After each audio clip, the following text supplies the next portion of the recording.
Hello বন্ধুরা, তোমরা সবাই কেমন আছো? আশা করি তোমরা সবাই ভালো আছো। আমি পাপিয়া চলে এসেছি আজকেও একটা নতুন রান্নার রেসিপি নিয়ে।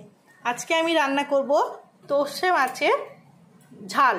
তোপসে মাছের ঝাল রান্না করার জন্য আমার লাগছে তোপসে মাছ। মাছগুলোকে হালকা লবণ আর হলুদ দিয়ে আমি হালকা করে ভেজে নিয়েছি।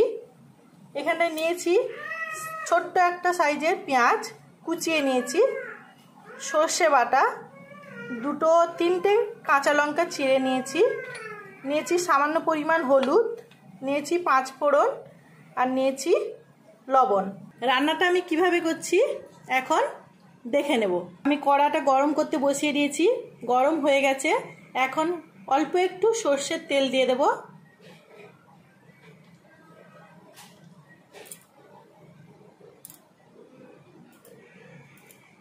তেলটা আমার গরম হয়ে গেছে।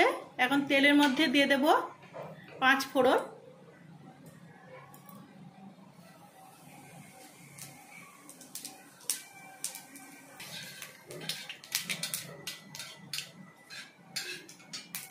দিয়ে দেব পেঁয়াজ। পেঁয়াজটা হালকা ভেজে নিই। পেঁয়াজটা আমার হালকা ভাজা হয়ে গেছে। আমি রান্নার শেষে তোমাদের জন্য একটা টিপস ব্যবহার করব। ওই টিপসটা তোমাদেরকে ফলো করতে হবে, তাহলে রান্নাটা কিন্তু ক্লিক না করে না টেনে আপনারা পুরো ভিডিওটা দেখতে হবে আপনাদেরকে। এখন দিয়ে দেব কাঁচা লঙ্কা। আমি সর্ষেটা জলের মধ্যে মেখে নিয়েছি, এখন জলটা দিয়ে দেব।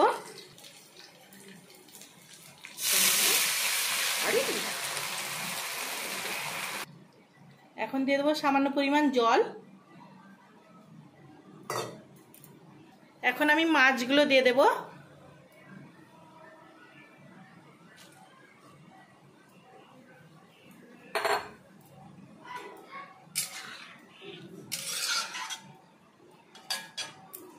দিয়ে দেবো সামান্য পরিমাণ হলুদ,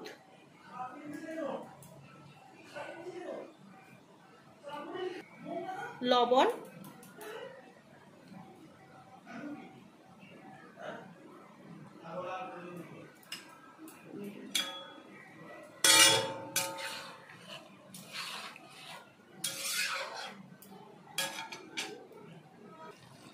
রান্নাটা আমার কমপ্লিট।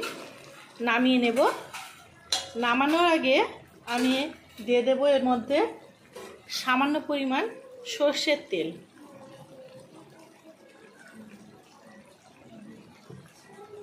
রান্নাটা আমার কমপ্লিট, নামিয়ে নিচ্ছি।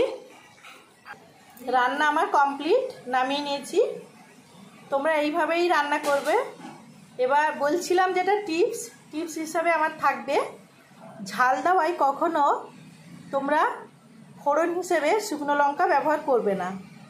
তখন এইভাবে কালারটা আসবে না, এত সুন্দর কালার আসবে না, কালারটা লাল হয়ে যাবে।